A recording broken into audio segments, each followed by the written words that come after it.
Hey guys, welcome back. So now, a couple of you guys were on Discord and kind of going back and forth recently on what happened with the Sentry throughout King in Black, which for the most part we see throughout the return of the Valkyries and Thunderbolts. But it also had me thinking that there's probably a lot more of you who have questions about what happened to Robert Reynolds, but also how the Necro Sword lost its power just before the conclusion of King in Black. So I figured I'd just do a video real quick, talk about all of it. So let's get into it. But first, if you're new to the channel, be sure to subscribe to catch the spills every week. And don't forget to hit that bell up top so we can squat up in the comments for the first hour.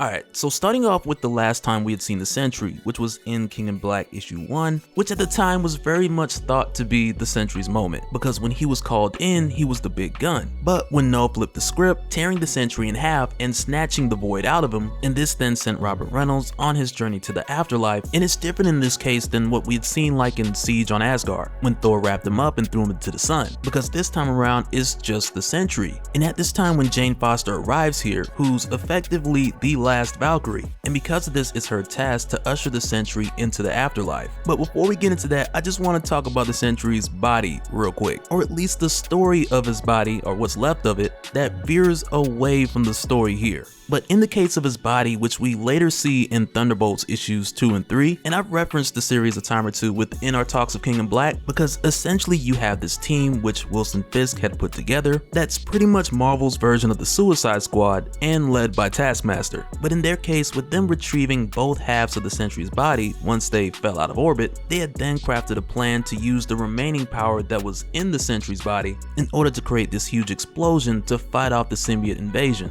But instead, at the end of the day, they use Figment to fake the whole thing, only to turn around and extort Wilson Fisk for more money and more work. So for the time being, the Sentry's body, it's still in this Thunderbolts Weekend at Bernie's type of situation. But in the case of your Jane Foster Valkyrie going to meet the Sentry and take him into the afterlife, she speaks to him first because with the process, he has to come to a level of a resolve in order to enter into the space in between the dead and the living. And with the way that it's done, it's very much like a process of getting the individual to let go, to where in his case, he's letting go of the whole idea of being one of the most powerful heroes on the planet who was supposed to turn the tides, but instead was just torn to pieces, like in seconds. And at this time, he wishes at least that his death could have counted for something. Like, he wouldn't have minded if he had died, like killing Knull in the process, but instead he's troubled by the fact that he had died so early in the battle, leaving the rest of the heroes to face Knull by themselves. And when he expresses this, because some of the process is getting him to a resolve before Jane can take him to Valhalla, like, she looks on the earth and she sees the death that's going on, and she's kind of like, you know what, let me not tell him about this and make the process longer than what it needs to be. Because when the Sentry also remembering a moment like with his life flashing before his eyes just before he died, but with him remembering good moments like his first time flying into space just to see if he could, and looking on the earth, which is like this fragile wonder of a planet, and also remembering the smaller happy moments like with his wife at the time, Lindy Lee. Like, these thoughts then allowed Jane to take him through the place in between, with him realizing that the sum of his life is more important than just the end. But it's here while they're passing through the in-between, which is still not a place that is fully understood to the Valkyries. Like, they've just grown to respect it over time. But more or less it's like your consciousness crossroads, where the living pass through to their destination of afterlife, and depending on the time it takes them to reach their resolve, that determines how long or how short this journey is. But while passing through here, Jane and Bob Reynolds, they run into the corpse of the decapitated Celestial whom Knull had beheaded eons ago. And in this case, this isn't the physical body of that Celestial, but rather its consciousness that has been repurposed, to where now it's feeding off of those who would pass through because of what happened to it in the aftermath from its encounter of Knull, which we'll get into a bit more in a little bit. So when Jane and Bob Reynolds run into this thing, it's immediately coming after the Sentry in order to take his consciousness and absorb it into the Celestial Collective. And with the Celestial Collective, it's separate from what we had seen with Knull's Hive and the God Hive as far as its location and its functionality. But in a number of ways here, it's similar, because when Jane strikes it with the All Weapon, she can see and hear the different people who have been taken into the Celestial Collective by way of falling to Knull's sword, All Black. And with Jane fighting this thing off, like Robert, he tries to help too. But with doing so, this thing is effectively after him, and even with him trying to help, he gets taken. And for everyone who goes inside of the collective, they're constantly put through this loop of memories, whether good or bad, much like this other Valkyrie we find that's in there, to whom we find out has been trapped within the collective for thousands of years. But with the Sentry trying to help and being effectively taken by the Celestial Collective, this then leads us to Jane trying to go in and get him back. But with reaching in, she pulls out the other Valkyrie, who we later find out is one of the original 9 Valkyries who had been trapped in this collective. And though Jane finds her instead of Bob, she just pulls her out, with the hole quickly closing and then barely getting out of there. And when this happens, there's a bit of back and forth because they're both outpowered and outmatched. And because of this, when Jane pulls this original Valkyrie out, Jane then gets pulled in, and because of that, you then have the case where the Valkyrie, who she just pulled out, has to pull her out. And for that reason, it doesn't make sense for them to try to get the Sentry out here and now, because first Jane has to figure out what they're dealing with before she can come to grips with how to beat it. But then it's after this where we see the both of them go to Valhalla, to where it's here where we see Jane try to figure out how to defeat this thing, or more or less figure out what exactly she's dealing with the Headless Celestial that's taken the Sentry and so many others, because it's not alive and it's not dead, and fighting this thing is really like uncharted territory. And it's here where Brunhilde explains the history of the body of the Celestial, and with breaking this down, she has to take Jane back to the birth of life itself. And it's here where we get the details of what the Celestial consciousness actually is. And it all started back when Knull originally beheaded the Celestial upon their arrival, to where immediately after he was banished.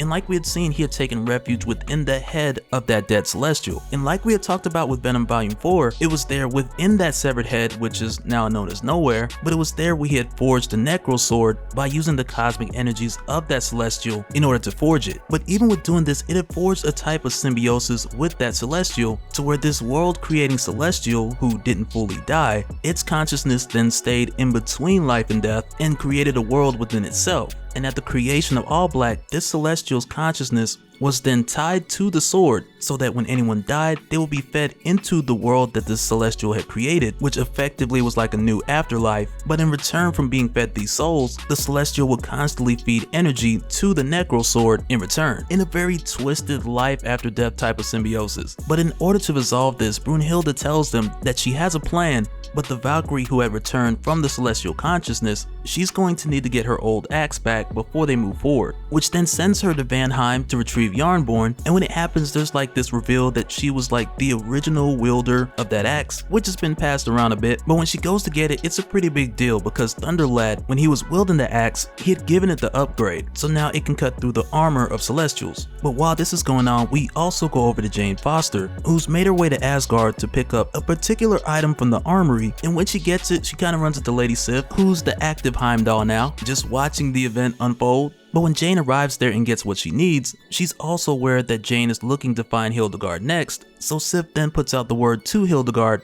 as Jane makes her way back to Earth. And it doesn't take her long to find Jane. But in the case of Jane, who's looking for other previous Valkyries, she then brings in Danny Moonstar, who's been in New York fighting these symbiote dragons in the meantime, while also using her powers to communicate with Knull and try to reason with him, but that just didn't happen. But then it's after this where we see Jane go back to the Celestial body, or more so the collective, because the physical body is still floating somewhere in space. But it's here where she meets with Valkyrie, who she had pulled out earlier, and we also see the item that Jane had went to Asgard to retrieve, which is a needle that pierces through the fabric of reality and rips deep cuts into time and space, which they plan to use by connecting one end to the Celestial consciousness and the other end all the way down to Earth for Hildegard to catch it, connect it with the Necro Sword, and once the two are connected with this needle, then a ritual can be performed in order to sever All Black's connection to the Celestial, and in simple terms, pretty much just delete all of his XP, because with this connection broken, the Necro Sword loses the power that it's drawing from the Celestial,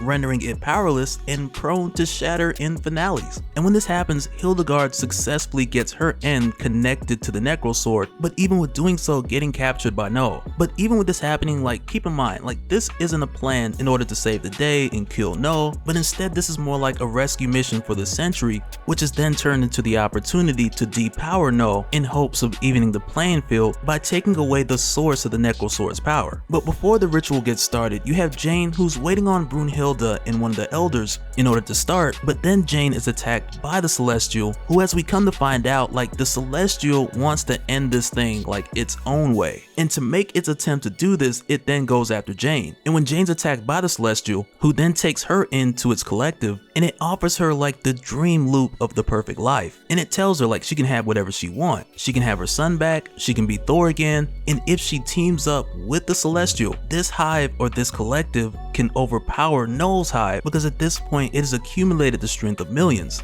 And with hearing this, Jane realizes that this would still effectively save the world, but with taking this course of action, it would still be a lie, and the millions who have been taken into the collective, they would still need to be freed. And so when Brunhilde and the other Valkyries arrive from Valhalla, they're able to make their way to Jane, and with doing so, they perform the ritual, severing the connection between All Black and the Celestial Collective. And this is something that Knull had noticed immediately, because he feels the loss of power from the Necro Sword in the very moment that this happens. And when the Valkyries do this, like literally pull the connection of the Necro Sword, like its connection to the dead, from the fabric of reality, like he knows that they did this specifically, and he vows that they will suffer for it. But, you know, I don't know if they necessarily gonna suffer for anything, cause fast forward to King in Black issue 5, it don't look like that's gonna happen. But also this does explain like how the Necro Sword had broken so easily within the King in Black finale, which aside from the Sentry is the other reason why I wanted to do this video, cause I know you guys had a lot of questions.